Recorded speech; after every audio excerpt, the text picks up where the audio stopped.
आपण जाणता की मत्स्य या विषयामध्ये आपण सर्वजण जाणता की त्याला सुद्धा मत्स्य व्यवसायाला कृषी दर्जा देण्याचं काम सुद्धा या सरकारच्या माध्यमातून करण्यात आलं. पशुसंवर्धनाला सुद्धा कृषी सक्षम दृष्टिकोनातून जो दर्जा दिला गेला पाहिजे होता तो देण्याचं काम हे सरकारच्या माध्यमातून केलं गेलं. ही एक प्रकारे सरकार आणि सरकारने शेतकरी याला केंद्रबिंदू समजून जे जे आवश्यक निर्णय आपल्याला हवे होते किंवा शेतकऱ्यांना आवश्यक होते ते सर्व करण्याचं काम केलं. शेतकरी सन्मान योजनेच्या माध्यमातून शेतकऱ्यांना आणि नमो सन्मान योजनेच्या माध्यमातून केंद्र आणि राज्य हे दोघंही त्याच्या पाठीशी खंबीरपणे उभे आहेत हेही वारंवार दाखवण्याचा प्रयत्न हा सरकारच्या माध्यमातून झाला. आपल्याला माहीत आहे की जलसंवर्धन हे सर्वात मोठं काम हे देवेंद्रजींच्या नेतृत्वातल्या सरकारच्या माध्यमातून झालं आणि त्यामुळे वेगवेगळे प्रकल्प की जे प्रकल्पांच्या बाबतीमध्ये आपल्याला माहीत आहे की जे प्रकल्प बऱ्याच वर्षापासून प्रलंबित होते. सिंचनाच्या प्रकल्पामध्ये विशेष करून गुंतवणूक करण्याच्या दृष्टिकोनातून फक्त विचार हा केला जायचा, परंतु त्याला मान्यता देण्याचं काम हे सरकारच्या माध्यमातून वारंवार झालं आणि असे अनेक प्रकल्प जे प्रलंबित होते त्यांना एक वेगळ्या पद्धतीने क्षमा देऊन त्या कामांना खऱ्या अर्थाने सुरुवात केली गेलेली आहे हे आपण सर्वजण जाणता. खरं तर आपण सर्वांना मला सांगायला आनंद होतो की आदरणीय देवेंद्रजींच्या नेतृत्वामध्ये जवळजवळ जलयुक्त शिवार 2 या कामांना जी सुरुवात झाली या जवळजवळ वर्षभरामध्ये 37,000पेक्षा जास्त कामं ही पूर्णत्वाकडे गेली. या सरकारचं या 1 वर्षामधलं असणारं योगदान आहे. हे शेवटी या सगळ्या गोष्टीमध्ये एक मोठं पाऊल महाराष्ट्रामध्ये टाकण्याचा प्रयत्न केला गेला आहे. नदी जोड प्रकल्प या संदर्भात बरेच वर्ष चर्चा सुरू होती, परंतु नदी जोड प्रकल्प खऱ्या अर्थाने जर सुरू करायचे असतील तर त्यासाठी मराठवाडा ग्रीड असेल किंवा या पद्धतीने कशा पद्धतीने त्यामध्ये पुढे जाता येऊ शकतं त्याची खऱ्या अर्थाने सुरुवात जर कोणी केली असेल तर ते आदरणीय महाराष्ट्र राज्याचे लोकप्रिय असे मुख्यमंत्री देवेंद्रजी यांच्या नेतृत्वामध्ये महायुतीच्या सरकारने केलं आहे असं मला सांगायला आनंद होतो. पायाभूत सुविधा या अधिक सक्षम झाल्या पाहिजेत. वाहतुकीच्या कोंडी या शहरांमधल्या संपल्या पाहिजेत. या दृष्टिकोनातून सुद्धा काम हे सरकारच्या माध्यमातून मोठ्या प्रमाणामध्ये सुरू झालं आहे. आपण सर्वजण जाणता की समृद्धी महामार्गाच्या माध्यमातून एक नवा असा मार्ग जो तयार झाला तो खऱ्या अर्थाने महाराष्ट्र सरकारला समृद्धीच्या दिशेने घेऊन जाणारा साबित झाला आहे. त्यामुळे असे काही मोठे प्रकल्प हे सर्व ठिकाणी सुरू झाले पाहिजेत या दृष्टिकोनापासून. म्हणून शक्तिपीठ निर्माणाच्या संदर्भात सुद्धा महाराष्ट्र शासनाने निर्णय घेतला आहे आणि त्या दृष्टिकोनातून सुद्धा लोकांनी नियोजन जे आहे नियोजन हे सरकारच्या माध्यमातून होत आहे. वाढवण पोर्ट जे आहे वाढवण पोर्ट याला मंजुरी दिली गेल्यामुळे आपण सर्वजण जाणता की वाढवण पोर्ट हे आशियामधलं असणारं सर्वात मोठं असं पोर्ट आहे. देशाचे पंतप्रधान नरेंद्र मोदीजी यांच्या नेतृत्वामध्ये या पोर्टच्या निर्मितीमध्ये फक्त ते पोर्टच निर्माण होणार नाही तर पालघर जिल्ह्याला एक वेगळ्या पद्धतीने आणि संपूर्ण देशाच्या असणाऱ्या जी आर्थिक जी आपण सुबत्ता ज्याला म्हणतो सुबत्ता आणण्यामध्ये त्याचं सर्वात मोठं योगदान हे यामध्ये होणार आहे. 10 लाखापेक्षा जास्त रोजगाराची निर्मिती ह्या वाढवण बंदर आणि त्याच्या असणाऱ्या आजूबाजूच्या जे परिसर आहे त्या परिसरामध्ये होणार आहे. त्यामुळे त्या ठिकाणी एक चांगलं जे एअरपोर्ट व्हावं या दृष्टिकोनातला सुद्धा प्रयत्न हा त्याच भागामध्ये आदरणीय देशाचे पंतप्रधान नरेंद्र मोदीजी आणि देवेंद्रजींच्या नेतृत्वात होणार आहे. त्यामुळे तो संपूर्ण भाग जो आहे जसा आपण म्हणतो की एक वेगळ्या पद्धतीने मुंबईला जोडणारा भाग असल्यामुळे मुंबईला आणि आजूबाजूच्या असणाऱ्या परिसराला एक फार मोठी ताकद येणार आहे. त्याच भागातून कॉरिडोर्स मोठ्या प्रमाणात जात आहेत. बडोदा हायवे जे आहे ते त्याच भागातून जात आहेत. त्यामुळे एक वेगळ्या पद्धतीने तिथली असणारी परिस्थिती जी आहे तिथला असणारा जनजाती समाज जो आहे त्या जनजाती समाजाला एक रोजगाराच्या फार मोठ्या संधी हा या त्यामुळे उपलब्ध होणार आहेत. जवळजवळ 238 मुंबई आणि मुंबई उपनगरामध्ये आपल्याला माहीत आहे की रेल्वे जी आहे ती अत्यंत महत्त्वाची अशी भूमिका त्याला धामिनी असं म्हटलं जातं. मुंबईला त्या रेल्वेला म्हटलं जातं. त्यामुळे या रेल्वेच्या असणाऱ्या ज्या लोकल्स डबे आहेत किंवा ज्या गाड्या ज्या आहेत या गाड्यांसाठी सुद्धा 238 नव्याने खरेदी करण्याच्या संदर्भातला निर्णय हा सुद्धा त्याच माध्यमातून घेण्यात आला आहे. नागपूरचा असणारा रिंग रोड जो आहे त्यालासुद्धा जवळजवळ 13,000पेक्षा जास्त कोटी रुपयेची मंजुरी करण्यात आली आहे. त्याचबरोबर त्या ठिकाणी आंतरराष्ट्रीय असं व्यापार आणि वित्तीय केंद्र तयार व्हावं या दृष्टिकोनातून सुद्धा 6,500 कोटीपेक्षा जास्त ही मंजुरी देण्यात आलेली आहे. असे अनेक प्रकल्प जे आहेत की जे प्रकल्प हे इन्फ्रास्ट्रक्चरमध्ये करण्याचा विचार केला गेलेला आहे. आणि 100 गावं जी आहेत ती सौर ग्राम म्हणून योजना जी आहे ती सुरू झाली आहे. जवळजवळ 15 गावं त्या दृष्टिकोनातून आत्तापर्यंत पूर्ण झालेली आहेत.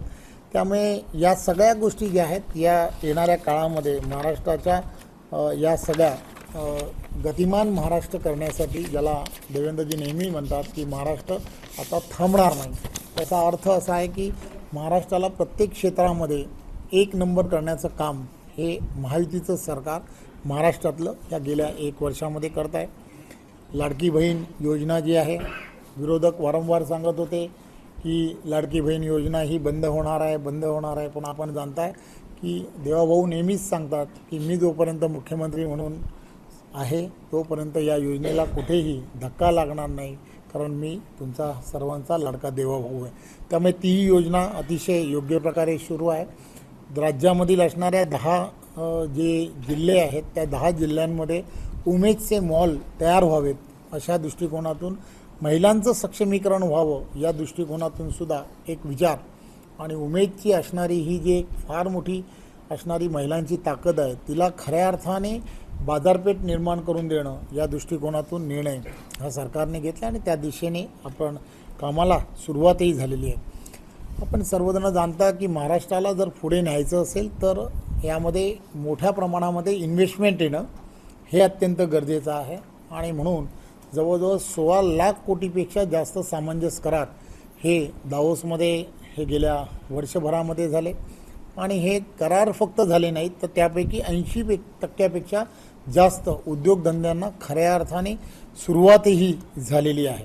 आणि त्यामुळे गेल्या पूर्ण वर्षभरामध्ये ही असणारी परिस्थिती लक्षात घेता जवळजवळ आपण पूर्ण देशभरामधली असणारी सर्वात जास्त FDI ज्याला म्हणतात इन्व्हेस्टमेंट जी आहे की एक वातावरण पूर्णच्या पूर्ण महाराष्ट्रामधलं हे उद्योगधंद्यांसाठी पोषक असल्यामुळे मोठ्या प्रमाणामध्ये उद्योगधंदे हे महाराष्ट्रामध्ये यायला सुरुवात झालेली आहे.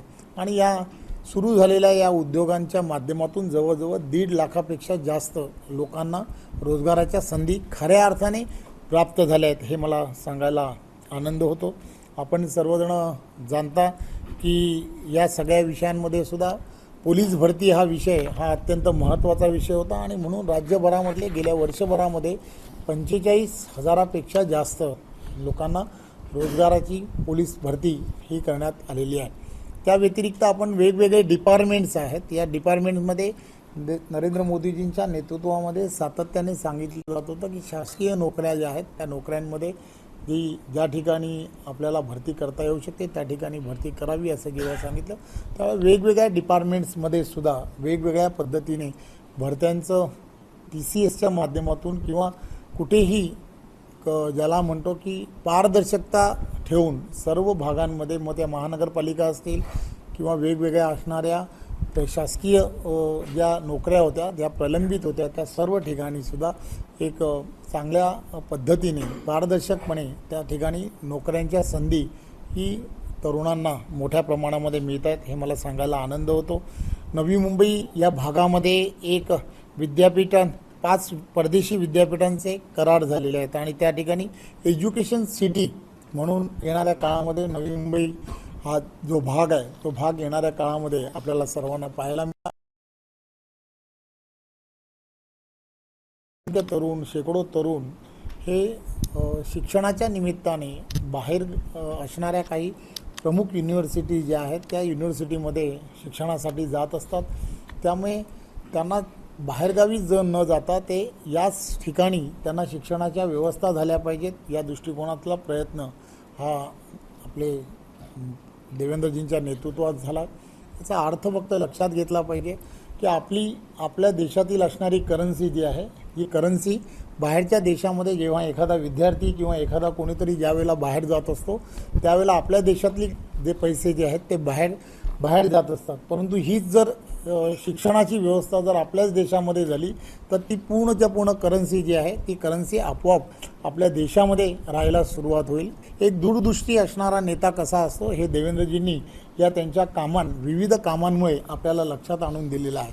सौर अपारंपरिक ऊर्जेच्या बाबतीमध्ये आपण सर्वांना पाहित असेल की ज्यांनी एखादे विजेचं उत्पादन करण्यासाठी जेवढा खर्च येत असतो त्यापेक्षा विजेची बचत केल्यानंतर त्याच्यामध्ये आपल्याला फार मोठ्या प्रमाणामध्ये फायदा होऊ शकतो. आणि एखादी इन्व्हेस्टमेंट जर आपण पूर्णच्या पूर्ण जर नैसर्गिकरित्या जर केली आणि त्याचा दूरगामी जर फायदा होणार असेल तर त्यासाठी आपण काम करायला हवं. आणि म्हणून येणाऱ्या काळामध्ये त्यांनी केलेला हा ऐतिहासिक जो निर्णय होता त्या ऐतिहासिक निर्णयामुळे अपारंपरिक ऊर्जेला सर्वात जास्त महत्त्व हे महाराष्ट्रात दिल्यामुळे आपल्याला लक्षात येत आहे की पूर्ण देशभरामध्ये असं कुठेच झालं नाही किंवा कुठे होत नाही की विजेचा दर जो आहे विजेचा दर हा कमी होणं हे गेल्या 25 वर्षामध्ये कधीच झालं नाही. विजेचा दर वाढत्या आपल्याला सर्वांना दिसला परंतु जो कमी झाला याचं कारणच एक आहे की देवेंद्र फडणवीसजी यांची असणारी दूरदृष्टी आहे असं या निमित्ताने मला सांगावं असं वाटतं.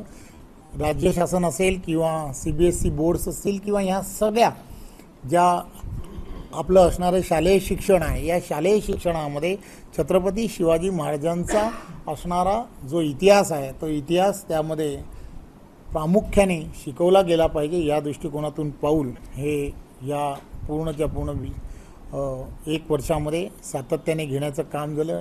मोठमोठ्या शहरांमध्ये क्रीडा संकुले तयार झाली पाहिजेत या दृष्टिकोनातला सुद्धा विचार केला गेला आहे. खेलो इंडियाच्या माध्यमातून देशभरामध्ये खेळाडूंना एक वेगळ्या पद्धतीचं मदत ही केंद्रातल्या सरकारच्या माध्यमातून होते आहे परंतु राज्यामध्ये सुद्धा एक खेळासाठी इन्फ्रास्ट्रक्चर तयार झालं पाहिजे या दृष्टिकोनातला प्रयत्न हा देवेंद्रजींच्या नेतृत्वातल्या या सरकारच्या माध्यमातून केला गेला. आपल्याला माहीत आहे की अहिल्याबाई होळकर यांची 350वी जयंती ही मोठ्या उत्साहामध्ये सर्व महाराष्ट्रामध्ये आणि पूर्ण देशभरामध्ये झाली.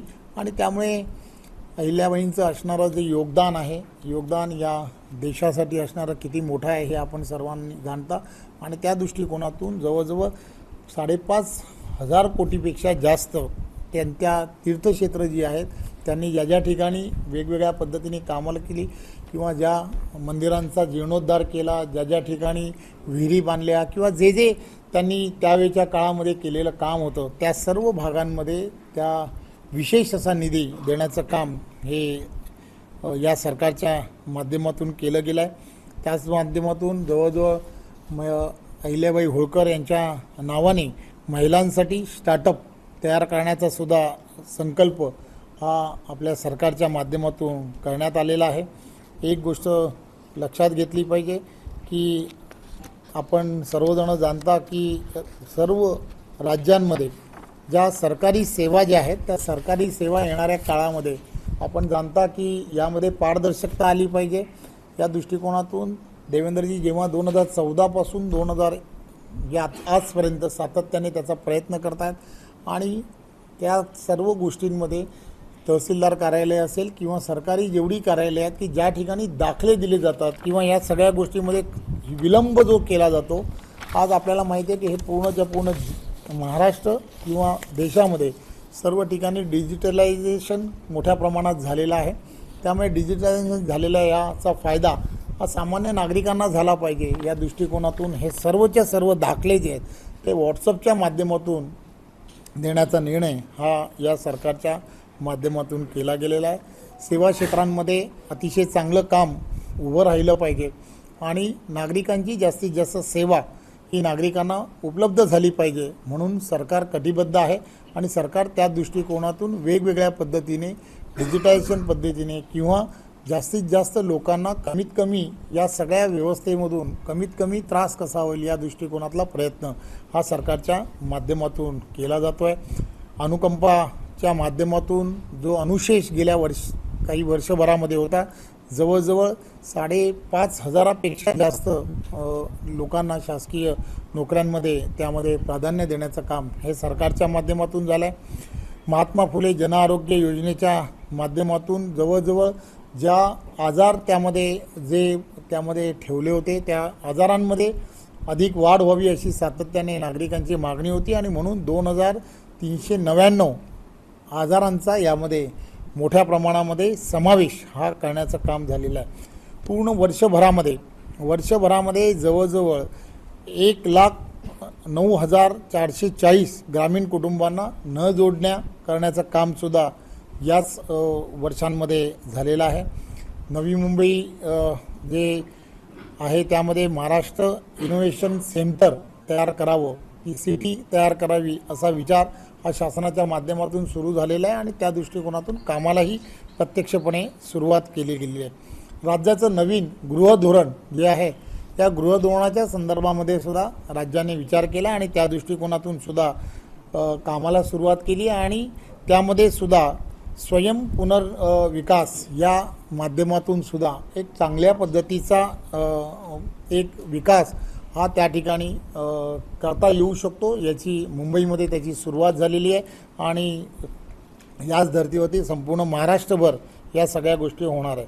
प्रधानमंत्री आवास योजनेच्या माध्यमातून जवळजवळ 30 लाखापेक्षा जास्त घरांची निर्मिती करण्याचं ठरवलं आहे आणि त्यापैकी जवळजवळ 4,91,000 घरं ही पूर्ण झाली आहेत हे मला सांगायला आनंद होतो.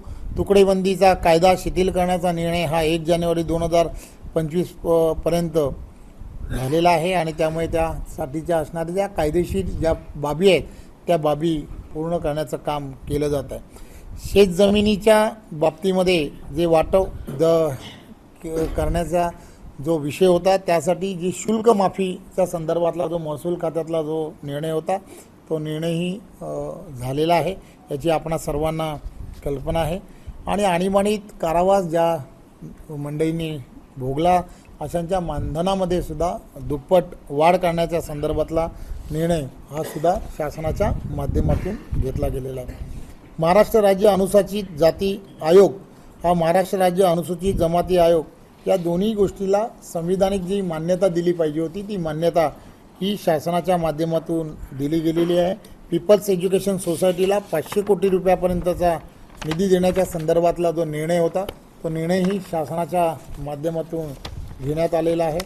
महात्मा फुले मागास विकास महामंडळ, संत रोहिदास चर्मकार उद्योग, चर्मकार विकास महामंडळ, साहित्यरत्न लोकशाही अण्णा भाऊ साठे विकास महामंडळ या सर्व बाबतीमध्ये ज्या कर्जाच्या संदर्भात या भागांमध्ये लाभार्थ्यांना जे कर्जाच्या संदर्भातल्या काही प्रकरणं होती त्यांना शिथिलता देण्याच्या संदर्भात बऱ्याच दिवसापासूनच्या मागण्या होत्या त्या संदर्भात शिथिलता देण्याचं कामसुद्धा बऱ्याच अंशी हे करण्यात आलेलं आहे.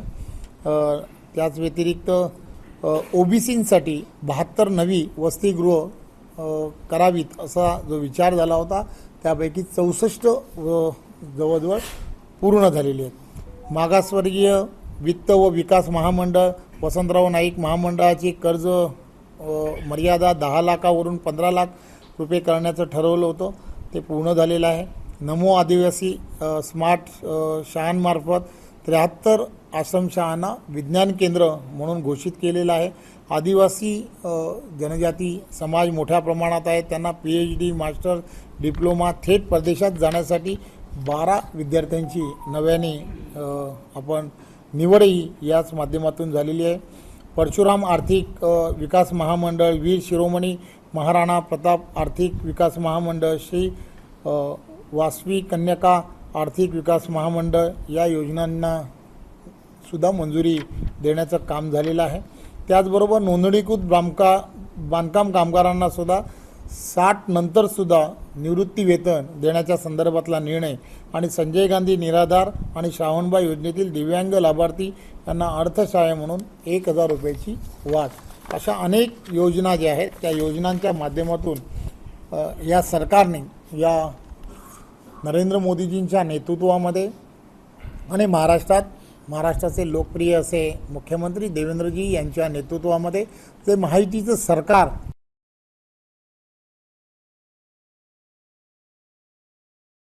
या सगळ्या गोष्टीला 1 वर्ष आपल्या सर्वांच्या सहकार्यामुळे हे पूर्ण झालेले आहे। महाराष्ट्राला येणाऱ्या 2029 पर्यंत आपल्याला अधिक गतिमान करणं हे अत्यंत गरजेचं आहे आणि त्यामुळे त्यांनी जे योजलं आहे की महाराष्ट्राला प्रत्येक क्षेत्रामध्ये आपल्याला 1 नंबर करायचा आहे आणि त्यासाठी ते सातत्याने दिवसाचा रात्र करतायत। 24 तासांपैकी 18 तास जवळजवळ ते महाराष्ट्रातील जनतेसाठी देण्याचा सातत्याने प्रयत्न करतायत। माझी आपणा सर्वांना विनंती आहे की या 1 वर्ष त्यांच्या या कारकीर्द पूर्ण महायुतीच्या या कार्यकाळाला पूर्ण झालेला आहे।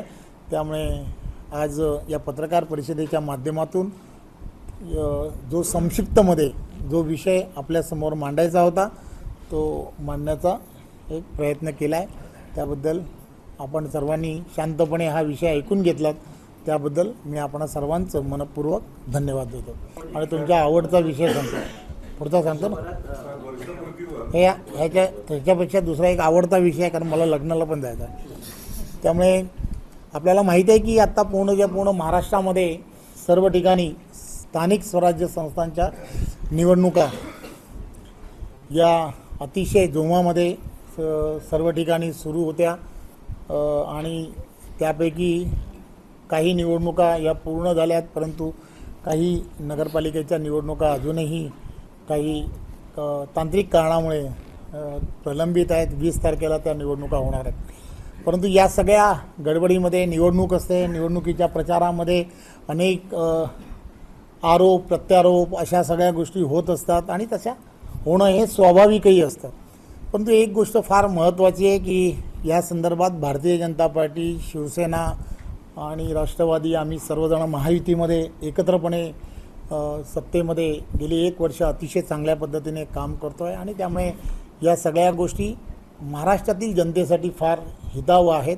हे मी आत्ताच सांगितलेल्या विषयामुळे आपल्याला लक्षात येतं। त्यामुळे येणाऱ्या काळामध्ये राज्यामधलं आणि केंद्रातलं सरकार अतिशय सुरळीतपणे 2029 पर्यंत चाललं पाहिजे ही धारणा पूर्ण महाराष्ट्रातील जनतेची आहे आणि हीच धारणा भारतीय जनता पार्टीची सुद्धा आहे।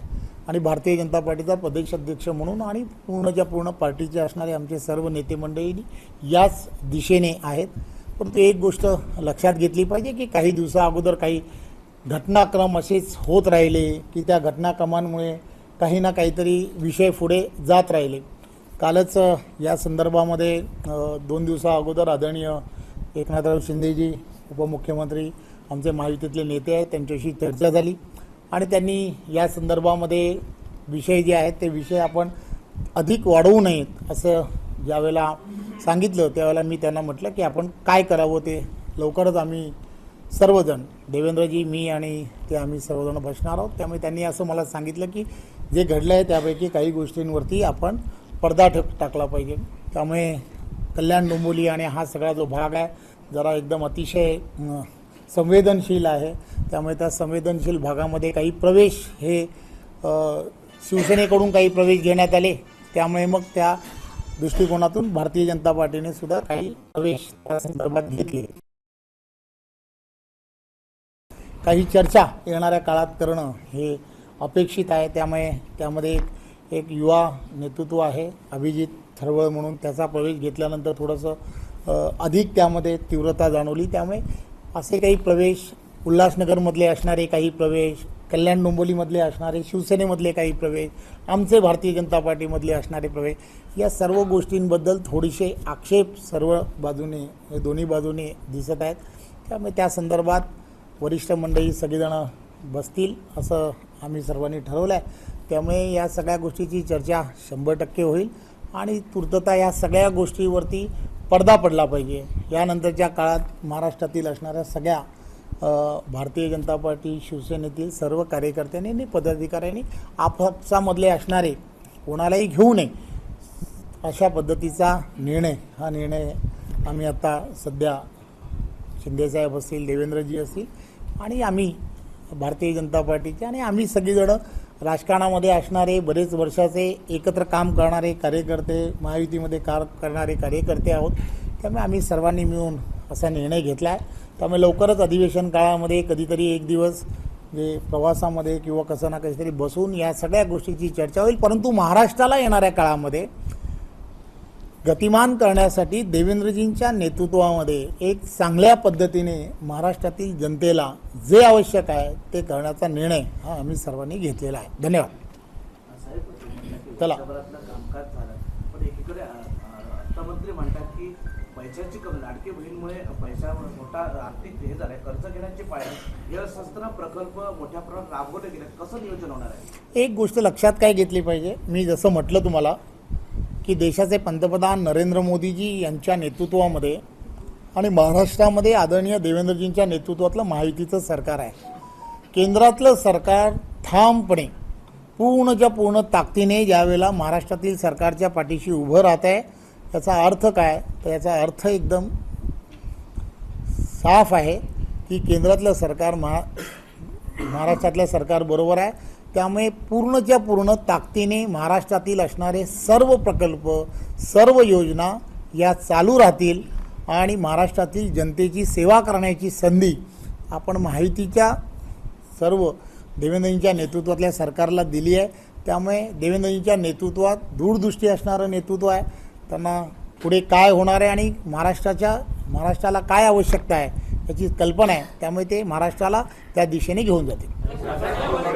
राजकीय राडा झालेला होता मतदान संपायला काही वेळ आणि 100 जणांवर सेना भाजपच्या पदाधिकारी गुन्हे दाखल झालेले. मी मगाशीच माझ्या सांगण्यामध्ये मी हे सांगण्याचा प्रयत्न केला. निवडणुका असतात, निवडणुकांना निवडणुकीसारखं घेतलं पाहिजे आणि निवडणुका संपल्यानंतर सर्व विसरलं पाहिजे.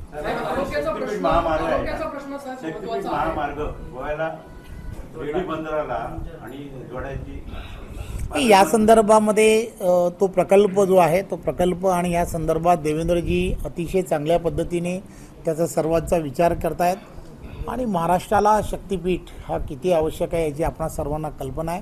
त्यामुळे ज्या ज्या ठिकाणी आवश्यकता आहे प्रकल्प ज्यावेळेला असे केले जातात त्यावेळेला त्याचा सर्व बाजूने विचार केला जातो. उद्योगधंद्यांना त्याचा कसा फायदा होणार आहे, तिथल्या नागरिकांना त्याचा कसा लाभ होणार आहे. त्यामुळे सर्व बाजूने त्याचा विचार करून तो मार्ग हा महाराष्ट्राला आणि महाराष्ट्रातील असणाऱ्या आणि विशेष करून विदर्भापासून कोकणापर्यंतच्या असणाऱ्या प्रत्येकाला समृद्धीला कसा घेऊन जाईल याचा त्याच्यामध्ये विचार केला जातो. धन्यवाद.